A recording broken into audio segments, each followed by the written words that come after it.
ലാലും ശ്രീനിയുണ്ട് of course. രണ്ടുപേരും കൂടെ ചിരിപ്പിച്ച് ഞാൻ ക്യാമറയൊക്കെ തട്ടി വീണ് സത്യനന്ദിക്കാടുമായിട്ട് വഴക്കായ സംഭവങ്ങൾ ഉണ്ടായിരുന്നു.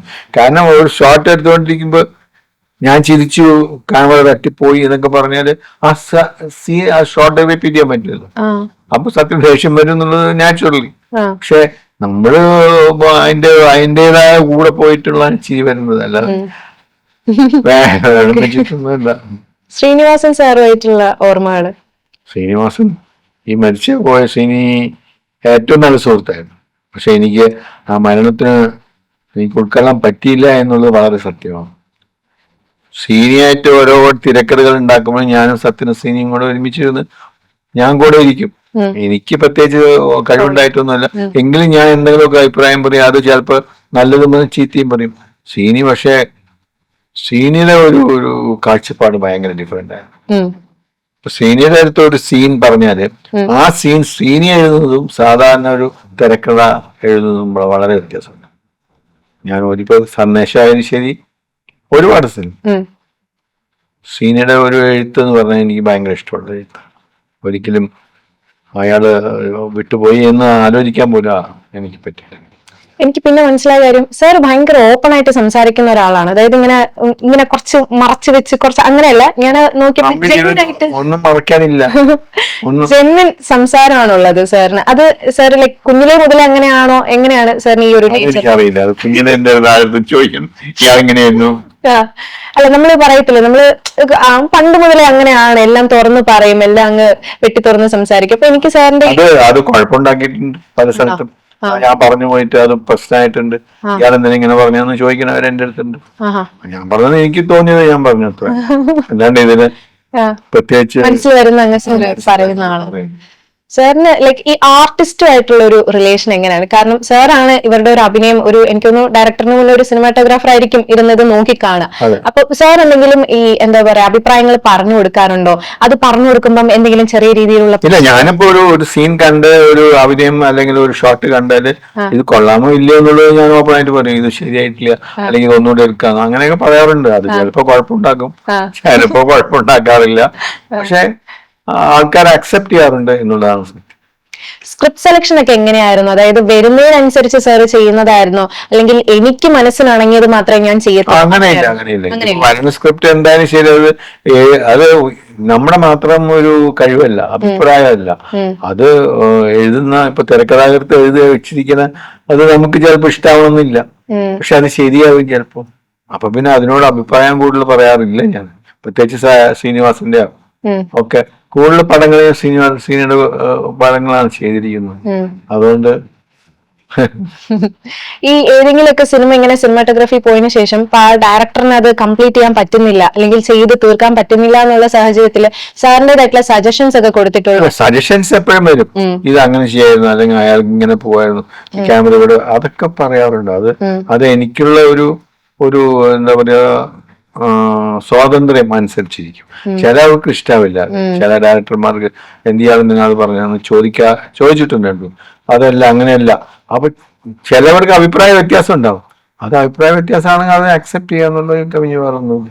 കാരണം നമ്മുടെ അല്ല, എപ്പോഴും നമ്പർ 1 എന്ന് പറയുന്നത് ഡയറക്ടറാണ്, അത് മാറ്റമൊന്നും. നമ്പർ 2 ഒക്കെ ക്യാമറമാനാണ്. നമ്പർ 1 ഡയറക്ടർ തന്നെയാണ്, അയാളുടെ അഭിപ്രായമാണ് എപ്പോഴും നല്ലത്. സാറിന്റെ അതേ കാലഘട്ടത്തിൽ ഒപ്പം ഉണ്ടായിരുന്ന സിനിമാറ്റോഗ്രാഫേഴ്സ് ആയിട്ട് സാർ നല്ല ബോണ്ട് ഷെയർ ചെയ്യുന്ന, ഒരു ഫ്രണ്ട്ഷിപ്പ് ഷെയർ ചെയ്യുന്ന ആൾക്കാരൊക്കെയാണ്? എസ് കുമാറായാലും ശരി, ഇപ്പൊ നമ്മുടെ അളകപ്പനായാലും ശരി, അവരൊക്കെ ആയിട്ട് നന്നായിട്ട് തന്നെയാണ്. നിങ്ങൾ ഇങ്ങനെ ഈ സിനിമാറ്റോഗ്രാഫേഴ്സ് ഒക്കെ ഒരാളെ കാണത്തുള്ളൂ, അത് ഒത്തിരി പേര് ഇങ്ങനെ ഒരുമിച്ചൊക്കെ വർക്ക് ചെയ്യാറ്? ഞങ്ങളുടെ അസോസിയേഷൻ ഉണ്ടല്ലോ, അതിനകത്ത് പോകുമ്പോ കാണാറുണ്ട്. ഒരുമിച്ച് വർക്ക് ചെയ്യല് കുറവായിരിക്കും. പിന്നെ ഒന്നിൽ കൂടുതൽ ക്യാമറ ഉണ്ടെങ്കിൽ ഞങ്ങള് വർക്ക് ചെയ്യാറുണ്ട്. അങ്ങനെ അഴകപ്പൻ സാറിനെ ഇന്റർവ്യൂ ചെയ്തിട്ടുണ്ട്. അപ്പൊ ഈ സെയിം അഭിപ്രായം തന്നെയാണ് അഴകപ്പൻ സാറും ലാലേട്ടനെ കുറിച്ചിട്ട് പറയുന്നത്. അതായത് എന്താണ് ഈ കാണിക്കുന്നതിന്, നമ്മളാണല്ലോ ഇതിന്റെ പിറകിലിരിക്കുന്നത് എന്നുള്ള രീതിയിൽ അഴകപ്പൻ സാർ ഭയങ്കരമായിട്ട് ലാലേട്ടനെ വർണ്ണിച്ച് പറയുന്നത് ഞാൻ കേട്ടിരുന്നിട്ടുണ്ട്. ഇപ്പൊ ഞാൻ സാർ എന്താണ് ചെയ്യാൻ പോണെന്നുള്ളത് ആർക്കും അറിയില്ല. എക്സാക്ട്ലി ഈ ഡയലോഗ് തന്നെയാണ് പറഞ്ഞിട്ടുള്ളത്. അതായത് ഇപ്പൊ ഒരു സീൻ കൊടുത്താല് ഈ ലാല ഈ സീൻ ഇങ്ങനെ വായിച്ചു നോക്കിയിട്ട് അത് അങ്ങോട്ട് കൊടുക്കും. അതേമാതിരി തന്നെയാണ് ഒടുവിലുണ്ണികൃഷ്ണൻ. ആ അങ്ങനെയുള്ള ശങ്കരാടിയാണ് ശരി. ഒടുവിലേട്ടൻ എന്നൊക്കെ പറഞ്ഞാല് ഒടുവിൽ ഇങ്ങനെ ഇത് വായിച്ചിട്ട് ഇത് ഇത്ര സുഖമല്ലാതെ വയ്ക്കും പുള്ളി. പക്ഷേ പെർഫോമൻസ് വരുമ്പോ ഭയങ്കരമായിട്ട് മാറും. ലാലു അത് തന്നെയാണ്. ലാല് പെർഫോം ചെയ്യുന്ന അല്ലെങ്കിൽ ആ സീൻ മാതിരി അല്ല ലാല് പെർഫോം ചെയ്യും. ലാല് തന്നെ ഒരു അത്ഭുത പ്രതിഭാസമാണ്.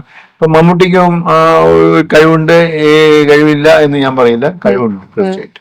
എനിക്കൊരു ലാലേട്ടന്റെ മൂവി സർവകലാശാല, അതില് ലാലേട്ടൻ എന്നാണ് ക്യാരക്ടറിന്റെ പേര് വരുന്നത്. ആ ഒരു പടത്തിന് ശേഷമാണ് ഈ ഒരു പേര് പുള്ളിക്കാരന് വരുന്നത് തന്നെ. അപ്പൊ അന്ന് ലാലേട്ട മാപ്പ് എഴുതിയിട്ട് ഒരു പോസ്റ്റർ തന്നെ ഉണ്ടായില്ല, ആ എല്ലാരും കൂടെ. ലാൽ എന്ന് പറഞ്ഞ ക്യാരക്ടറിന്റെ അടുത്ത് എന്തോ പ്രശ്നമായ അവസാനം അത് കോളേജിൽ നിന്ന് അയാളെ കളയുക അങ്ങനെ എന്തൊക്കെ ചെയ്യുന്നു എനിക്ക് ഓർമ്മയില്ല. സർവകലാശാല അടുത്ത് വേണുനാഗവള്ളിയായിരുന്നു, പാലക്കാട് ഷൂട്ട് ചെയ്ത പടം. അതിലവസാനം ലാലേട്ടന്റെ മാപ്പ് പറയണത് എഴുതി വെച്ചിരിക്കുകയാണ്, ലാലേട്ട മാപ്പ്. ഇത് വലിയൊരു ഒരു ബാനറാണ് തിരിച്ചത്. ആ ഒരു പടത്തിന് ശേഷമാണ് ലാലേട്ടൻ എന്ന് പറയുന്ന ഒരു പേര് വരെ ആൾക്ക് വീടിനെന്നാണ് പറയപ്പെടുന്നത്. വരെ ലാലേട്ടൻ എന്നാണ് വിളിക്കുന്നത്. അപ്പൊ ലാലേട്ടനാണ്. അപ്പൊ കാലഘട്ടം മുതൽ കാണുകയാണ്. പിന്നെ ലാലേട്ടൻ നിൽക്കുന്ന ഒരു എന്താ പറയുക ഒരു പൊസിഷൻ, ആ അന്നത്തെ ആ ലാലേട്ടൻ അല്ലെങ്കിൽ മോഹൻലാൽ അല്ലെങ്കിൽ ഇന്ന് നമ്മൾ കാണുന്ന ഒരു ലാലേട്ടൻ എന്ന് പറയുമ്പോഴത്തേനും സാറിന് എന്താണ് ഫീൽ ചെയ്യുന്നത്? അതായത് ഗ്രോത്ത് എന്നുള്ള രീതിയിൽ ലാല് ഭയങ്കര വലിയ ആളായി മാറി, അത്രയും കഴിവുള്ള ഒരാളായി മാറി. അഭിനയായാലും ശരി. ഇപ്പൊ ലാലെന്ന് പറയുന്നത് സാധാരണ മനുഷ്യനൊന്നും നമുക്ക് വിചാരിക്കുന്നതിനപ്പുറത്താണ് ലാല് നമ്മളെ. പക്ഷെ ലാലത് അറിയുന്നില്ല. ലാലിന് വളർന്ന് വലുതായി പന്തലിച്ച് കിടക്കുക എന്നുള്ളത്. ലാലിന്റെ നമ്മളുള്ള ഇപ്പൊ അടുത്ത കാലത്ത് ലാലിന്റെ ഒരു പരിപാടി ഉണ്ടായിരുന്നു ഇവിടെ, ലാലിനെ ആദരിച്ചത്.